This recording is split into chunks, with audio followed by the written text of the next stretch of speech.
So many years ago, BMW wanted to make a car that would race in the DTM, but in order to get this done, they had to create a car that would actually meet every single regulation made by the FIA, which is the Federación Internacional del Automóvil. Now, they had to make a car that would be the daily version of this race car. What they had rolling out at that time was the BMW E33 series, and so they thought they would use that chassis to build it. And so in the year 1986, they rolled out the very first BMW E30 M3.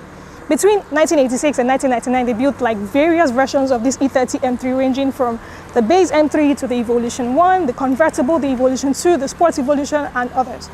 Then, subsequently, in 1992, they built the 1992 BMW E36 M3. Then they had the 2000 M3 E46. Then they had the E90. That they then gave a different identity for the Convertible and the Coupe versions, made them the E92 and the E93. Then there came the Fs. So the F80 M3 was rolled out in 2014, and then in 2016 they were like, oh, let's give the coupe a different identity, and then they made the F82 the M4. Yeah. And then over time, of course, there came the G. Yeah, so they rolled out the G80 M3, then they rolled out the G82 M4. Finally, for 2022, they released this, the BMW all-new G83 M4 competition. My big baby for today.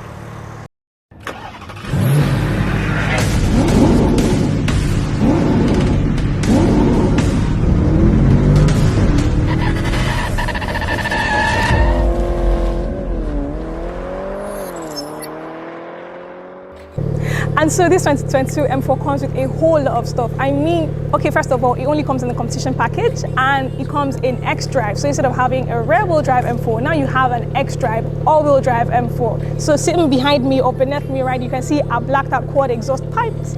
Then, of course, we have our trunk space, which is a big compromise because this is a convertible. Now, if I just shut this, you can see our LED tail lights right here. Moving over to the side, of course, you can see right here at the back, we have our 20-inch rims with our single piston brakes right here.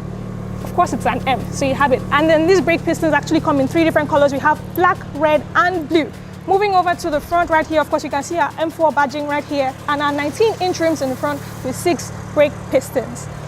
The beauty of this car actually falls all the way in the front when I introduce you to these beautiful LED headlamps right here with laser lamps. Like these are so beautiful, and I even have them here, BMW laser. Then right over at the front, we have the most controversial thing about this particular generation of the BMW 3 and 4 series, this kidney grille that everybody seems to say is massive. I personally like it, and I really believe that actually suits this because BMW has a fresh design for the hood. You can see that each dome actually fits right into the kidney grille. So I believe this was purposeful. Nonetheless, tell me in the comment section, what do you think of this kidney grille?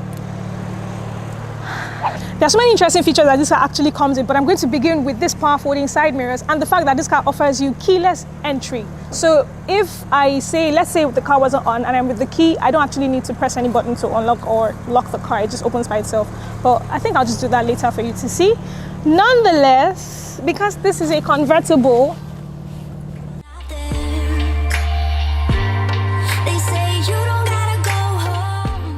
right on the door, of course, you can see we have our Hamacadon audio system. Then, of course, we have our entire door controls with memory. Then we have our door pocket with our cup or bottle holders. Right here, of course, you can see that this is the M4 competition package. And if you move over to the other side, I will just show you every other thing else I want you to see. Because we don't have our bucket seats, which are optional, we have our normal power controlled seats right here, which are fully black, very perforated, and they are like super beautiful. So, of course, we also have on the seat belt, we have the M stitching.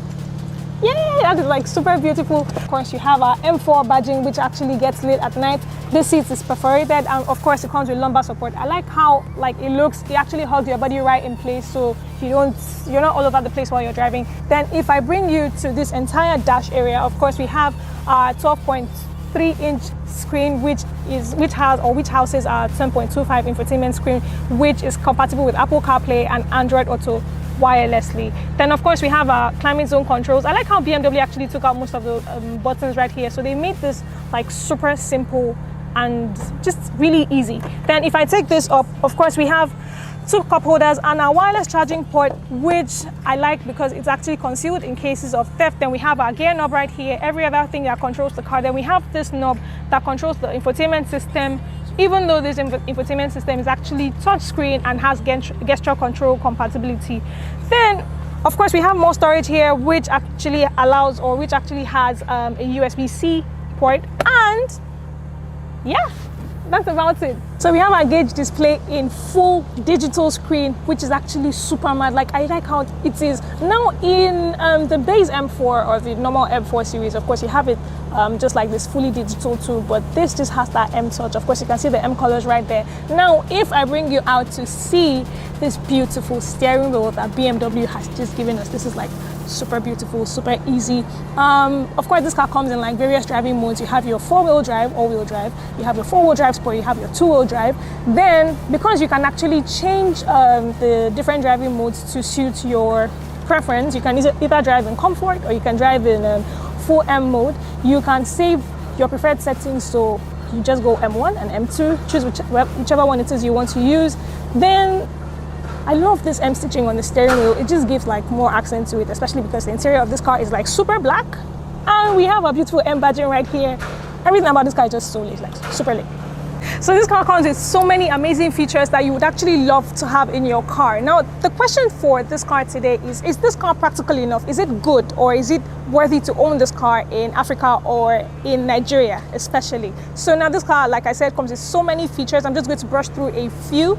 So I'm going to begin with subscribe. Yeah, if you haven't subscribed yet, please do well to subscribe to the channel. You know the drill. Like the video, share this video, and we'll move on right now. Of course, the next feature we have, this car comes with parking sensors and a park assist feature that allows you to see your 360 view. That's like one of the coolest features on cars these days. Now, moving on still, you still have a lot of driver assistant features like the regular you have your adaptive cruise control, you have your automatic emergency braking, and that lot of them. This car is, you know when they say a car is a baby and a menace? Yeah, so it actually serves for both. It is a baby and a menace. If you're even worried because of our terrain, look at the ground clearance. This is not something that would bother you really on a tricky day. Let me close the door so you can see properly. So we still have the right amount of ground clearance. So this car is practical for you.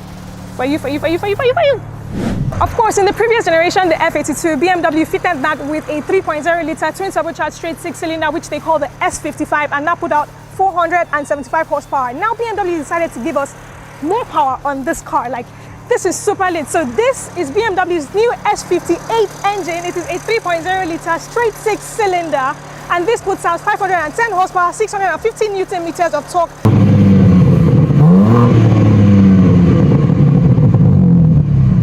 And it is mated to a new 8-speed, or the new ZF 8-speed automatic transmission, as opposed to the previous generation's former 7-speed dual clutch transmission. So tell me in the comment section, which of these two transmissions do you prefer? The 7 dual clutch or the 8 ZF automatic transmission? Yeah, of course. So we have all of this power sent to all 4 wheels of this car, and you can actually change that, like I said, to a rear-wheel drive car. So you can still spin, do all your shady balabala and everything it is that you want to do. And this car sprints from 0 to 60 miles per hour in 3.7 seconds. That is super fast for a car like this that should actually be on the road, don't you think? Anyway, this car also, they want you to keep going faster, and so you have a top speed of about 155 mph. Somebody remind me what mph is again. Miles per hour, yeah. Okay, don't mind me. But because this is a different version, of course this is in kilometers per hour, so you have your top speed to be 330 kilometers per hour. That is a lot. So when it comes to the things that I don't like about the G83 M4, you're probably wondering, what doesn't she like about this car? Yeah, there are actually a few things that I don't like about the G83 M4. And to begin with, I will talk about this side skirt. Now, if you're getting into the car or out of the car, if you're wearing maybe jeans or white shoes, this can actually get your clothes stained. I understand that this was added for a particular reason, but it's not so practical for getting out of the car. Then, if I just take you behind right here, of course you can see this is a convertible. Now this particular generation was made a soft top, not a hard top. So that was supposed to save some weight, but this car is still like super heavy. You would feel it when you're driving. Another thing I'd actually like to complain about is the fact that the rear seats are actually super compromised. I don't know if you can see, I don't want to take this off, but the rear seats are like super compromised. Hold on.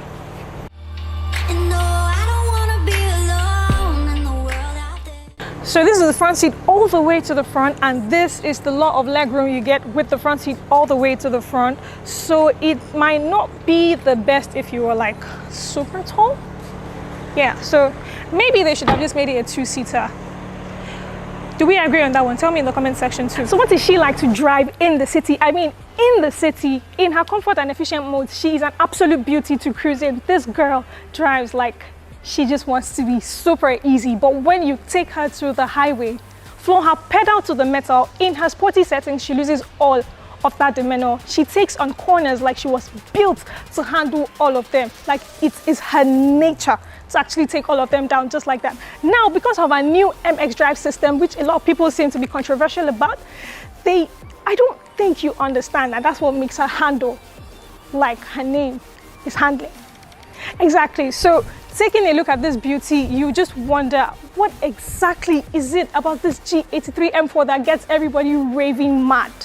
Maybe it's her driving mode, like this MX Drive system. But then again, remember that you can still change her driving mode to two-wheel drive, which allows all of the power to be sent to the rear wheel. So you can still spin that booty and make her work, like make her really work. Now, when it comes to visibility, while the visibility in the front is beautiful, but this is a convertible, and so due to that nature, the visibility in the rear is a bit compromised, but then you have her rear view camera to help you with that one. Now, a lot of people seem to be so controversial about this grille, so I'm going to ask you again for the second time in this review, what do you think about these kidney grills? Because I believe these are actually beautiful, and for most cars with their new grille designs that don't exactly allow for number plates to sit in front, I believe that a number plate sitting right here would actually make this look a lot less what's the word I should use? Beastly. Let's just stick to beastly. Yeah, so that would actually make this look like a lot simpler. I also believe that if this car came in black, you wouldn't exactly feel the size of these grills, because these things are super massive. But anyway, tell me what you think in the comment section. Tell me. What do you think about this car? Would you own this in Africa? Okay, let me direct that question to myself. Would I own this? Totally, but I have a thing for a coupe, so I'll most likely own the G82 first. Nonetheless, I would own her because she is a beauty, and not just aesthetically, all round. She's an absolute beauty. Yeah, but at that part, again, it is time for me to go. You know the drill. Subscribe if you haven't. Like this video. Share to all your loved ones. Share to 2 people this time. Yeah, let's increase it. It's 2022. And this is a 2022 car. So share to everybody. Let's get this video out there. There are not very many of this on the road, especially in Africa. So do the needful, and I'll see you at the next review. Take care. Bye.